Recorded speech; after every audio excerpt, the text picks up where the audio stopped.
कल हम 2 बार BSA office आए थे कुछ जानकारी लेने के लिए, जो हमने खबर चलाई है उस खबर को लेने, स्कूल के बारे में, स्कूल में जो करप्शन है उसको लेकर। मैंने अपना कार्ड भेजा सर मैंने कार्ड भेजा आपको पहले अपना। मैंने आपको फोन करिए ना जिला इसमें सूचना विभाग में। आप सूचना विभाग में फोन करिए। 8वीं तक के स्कूलों में अगर कोई दिक्कत होगी तो आप बोलेंगे ना उसको लेके, है ना सर? कैमरे से क्या दिक्कत है अगर ऑन भी कर रहे हो? जिस स्कूल में मैंने आपको बच्चों से हो रहे खिलवाड़ की कवरेज दिखाई है, खबर दिखाई है पूरी, उसके लिए मैं बीएसए ऑफिस आया हूं और बीएसए साहब से उस स्कूल के बारे में तमाम जानकारियां लूंगा जहां बच्चों के भविष्य से इतना बड़ा खिलवाड़ हो रहा है।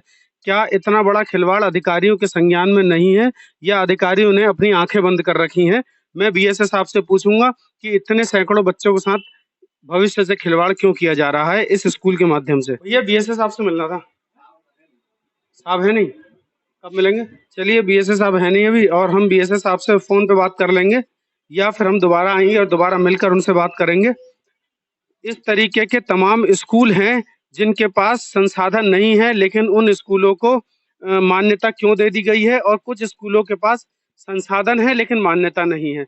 यानी कि बच्चे पढ़ रहे हैं किसी दूसरे स्कूल में और बच्चों को रिजल्ट किसी दूसरे स्कूल से मिल रहा है। ऐसा क्यों हो रहा है? जिस स्कूल की मान्यता है बच्चे उस स्कूल में ही क्यों नहीं पढ़ रहे हैं, और वहीं से उन बच्चों की शिक्षा पूरी क्यों नहीं हो रही है, और वहीं से बच्चों को रिजल्ट क्यों नहीं मिल रहा है? इस भ्रष्टाचार जो शिक्षा विभाग में है इसकी भी हम बात करेंगे और इसकी भी पोल खोलेंगे, लेकिन बीएसए साहब से एक बार मिलेंगे और ये सवाल करेंगे उनसे। ऐसा एक विद्यालय में नहीं, ऐसे कई विद्यालय हैं बरेली में जिनमें इस तरीके की गड़बड़ी चल रही है, और मैं लगातार शिक्षा विभाग से इस तरीके की सवाल पूछता रहूंगा, क्योंकि जिस जिले की, जिस राज्य की या जिस देश की अगर शिक्षा व्यवस्था गड़बड़ होगी और अगर शिक्षक गड़बड़ होंगे तो उस देश का विनाश निश्चित हो जाता है, क्योंकि उस देश में अशिक्षित लोग की उस देश में अशिक्षित लोग ज्यादा होंगे, शिक्षित लोग कम होंगे, जिस जहां पर इस तरीके की गड़बड़ियां चलती रहेंगी।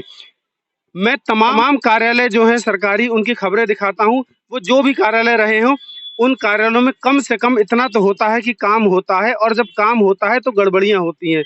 एक विभाग सिर्फ जिले में ऐसा है, शिक्षा विभाग, जहां पर ना कोई काम हो रहा है धरातल पे और ना कोई गड़बड़ी दिख रही है। अब हमने खंगालना शुरू करा है और हम आपको तमाम ऐसे सरकारी और प्राइवेट स्कूलों के बारे में बताते रहेंगे जहां बच्चों के कैरियर से, बच्चों के भविष्य से खिलवाड़ किया जा रहा है। हम 2 बार बीएसए ऑफिस आए थे कुछ जानकारी लेने के लिए, जो हमने खबर चलाई है उस खबर को लेने, स्कूल के बारे में, स्कूल में जो करप्शन है उसको लेकर। कल हम 2 बार आए, नहीं मिले बीएसए साहब। आज मैं फिर आया हूँ बीएसए साहब से बात करने के लिए कि स्कूलों में इस तरीके का जो करप्शन है, स्कूल में इस तरीके की जो लापरवाही है, उस पर वो क्या एक्शन ले रहे हैं। तीसरा मेरा राउंड है ये बीएसए ऑफिस का। मैं पूछूंगा बीएसए साहब है या नहीं। ये ऑफिस में कौन है? बीएसए साहब मिलेंगे नहीं मिलेंगे? ये मेरा कार्ड दे दीजिए। मुझे बीएसए साहब से बात करनी, मुझे भाई साहब बीएसए साहब से बात करनी है माइक पे 2 मिनट। चार्ज किसके पास है? आपके पास। कल मैं 2 बार आया था, कल भी मुझे नहीं मिल पाए। हल्द्वानी गए हुए हैं रात। आपका क्या शुभ नाम हुआ? अरे बताइए तो आप पूरा ऐसे नहीं, आप सर नाम बता जबरदस्ती में आएंगे सर।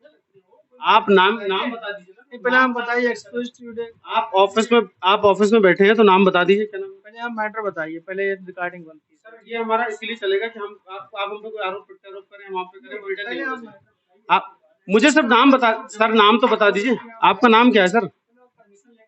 किसकी परमिशन लेके आऊँ सर मैं? किसकी परमिशन? मैंने आपका बंदा जो कार्ड लेके आया, मैंने उसको बोल दिया कि आप बोल दीजिए कि मुझे माइक पे वीडियो बात करनी है। पूछिए उससे, बुलाइए। वीडियो है सर, सारी वीडियो मेरे पास। मैंने आपके आपके बाहर वाले बंदे को पहले बोल दिया। नाम बताइए। यही तो पूछ रहा हूँ आपसे। आप भानुशंकर कुमार जी, आपके पास चार्ज है अभी?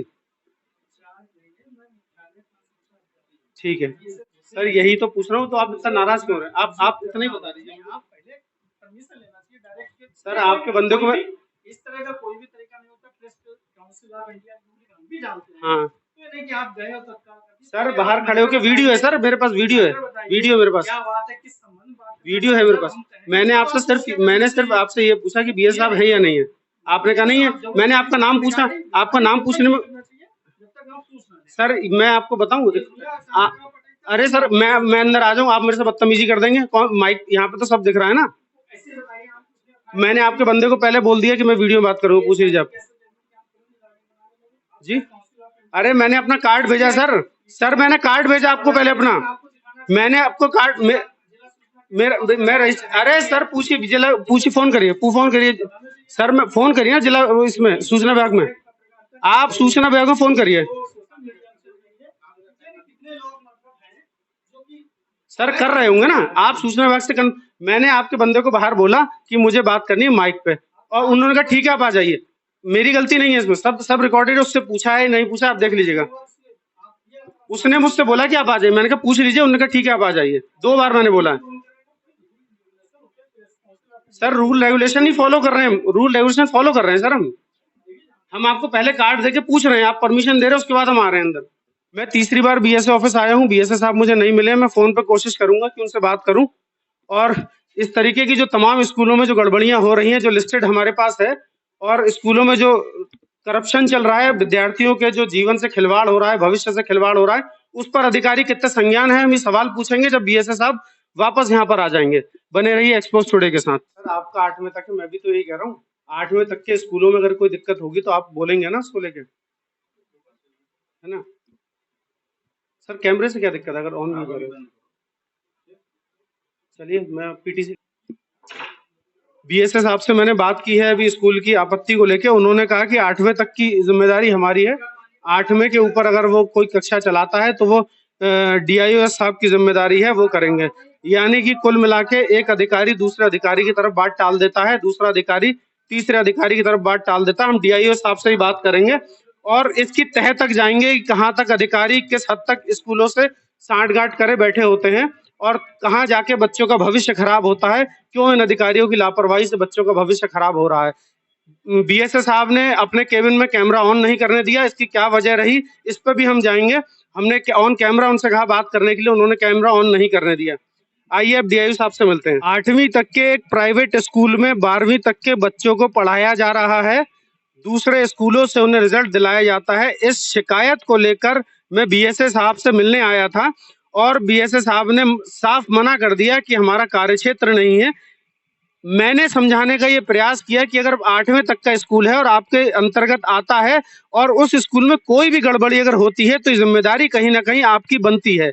लेकिन बीएसए साहब ने साफ मना करा कि हमारी कोई जिम्मेदारी नहीं बनती है, डीआईओ साहब इस जिम्मेदारी को लेंगे और वो बताएंगे। आप देखिए जो सिस्टम में करप्शन है वो सिर्फ यही है कि हमें इतनी दिक्कत होती है, जबकि लोकतंत्र ने हमें अधिकार दिया है सवाल पूछने का।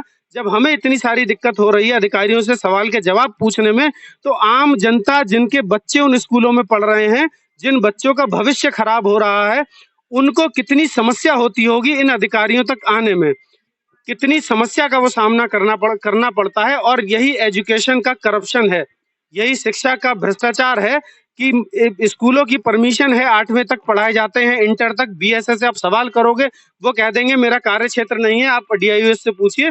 और अब मैं थोड़ी देर में डीआईओ साहब को फोन करूंगा और उनसे टाइम लूंगा, उनसे इसका जवाब पूछूंगा कि 8वीं तक के स्कूल में 12वीं तक के बच्चे क्यों पढ़ रहे हैं, और अगर पढ़ रहे हैं तो आपको संज्ञान में क्यों नहीं है ये बात। सर एक बार सिर्फ आप ये बोल दीजिए कि हमें कार्रवाई करनी है, हम संतुष्ट हो जाएंगे कि आप कार्रवाई करेंगे उस पर।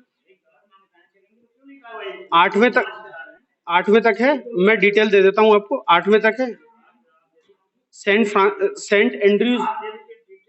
सर एक सेकंड, सेंट एंड्रयूज है रामगंगा पे, बिल्कुल रामगंगा के किनारे बना हुआ है। 8वीं तक का है और 12वीं तक के बच्चे पढ़ रहे हैं। मेरे पास 40 बच्चों के स्टेटमेंट है ऑन कैमरा। सर एक सेकंड, 8वें तक का है, 12वें तक के बच्चे पढ़ रहे हैं, बच्चे 40 बच्चों के स्टेटमेंट मेरे पास ऑन कैमरा है, जिन्होंने कहा कि सर हम यहाँ पढ़ते हैं। हमने प्रिंसिपल से पूछा तो प्रिंसिपल बोलते हैं कि हम तो कोचिंग पढ़ा रहे हैं। हमने कहा सर ड्रेस में क्यों आ रहे हैं ये बच्चे जब कोचिंग पढ़ रहे हैं। छुट्टी हुई, हमने एक एक बच्चे से स्टेटमेंट लिया और हर बच्चे ने कहा सर हम तो क्लास अटेंड करते हैं, स्कूल है हमारा ये, हम स्कूल पढ़ते हैं। सेंट एंड्रयूज सर, ब्लॉक पड़ता हुआ क्या रहा मेरे ख्याल से। हमें सर देखिए कोई दिक्कत नहीं, हमें जो पीड़ित लोग हैं ना वो हमसे कहते हैं हम उन्हें जाना पड़ेगा। इंग्लिश स्कूल है। अगर गलत कोई विद्यालय चलाएगा, अगर मान्यता 8 तक की है, अगर आगे की कक्षाएं चला रहा है तो बिल्कुल कार्रवाई होगी। अभी जांच उसकी करवाएंगे विधिवत। सर आप बता दीजिए। अभी आपके द्वारा ये जानकारी मिली है और मैंने तुरंत आपके सामने ही 11 बीओ से इसकी व्याख्या मंगाई है, क्योंकि किसी अभिभावक की कोई शिकायत नहीं आई है कि वो इंटर तक चल रहा है। जैसे आप बता रहे हैं कि वहाँ कोचिंग संस्थान चल रहा है, कोई भी कोचिंग संस्थान भी चलता है उसमें भी या तो उच्च शिक्षा अधिकारी या डीआई साहब से उसकी भी मान्यता होती है। सर उसमें दिक्कत है। बिना रजिस्ट्रेशन के ना तो कोचिंग संस्थान चल सकती है और ना बिना मान्यता के कोई विद्यालय चल सकता है। आपने बताया अभी कि 8वीं तक की मान्यता संचालित है।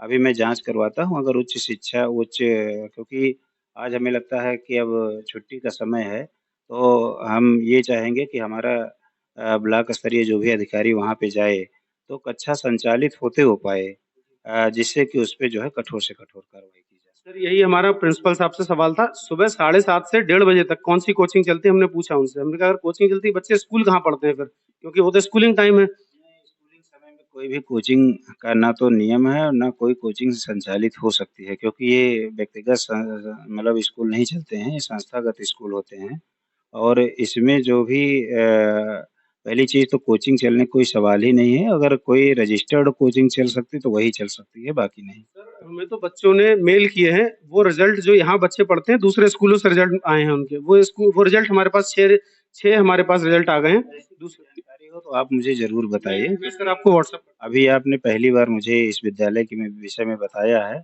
जो कि 8 तक हमारे यहाँ से मान्यता है उसकी।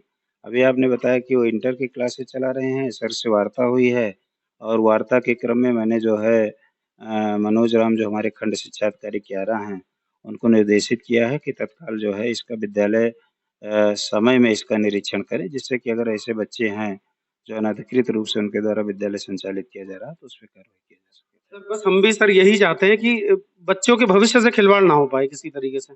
आपका बहुत-बहुत धन्यवाद।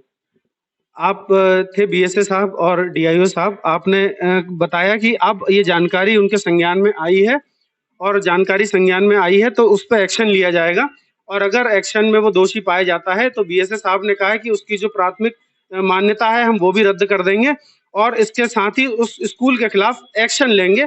3 दिन पहले हमने जो सेंट एंड्रयूज कॉलेज की खबर चलाई थी उस पर डीआईओ साहब और बीएसए साहब दोनों ने पॉजिटिव बात कही है और उन्होंने तुरंत एक्शन लेने की बात कहते हुए वहां के जो अधिकारी हैं उनको फोन भी किया है और उस अधिकारी को भेजा है कि जाकर वो जांच करे और पता कराए कि स्कूल में क्या अनियमितताएं हैं। बने रहिए हमारे साथ, देखते रहिए एक्सपोज टुडे। जय हिंद।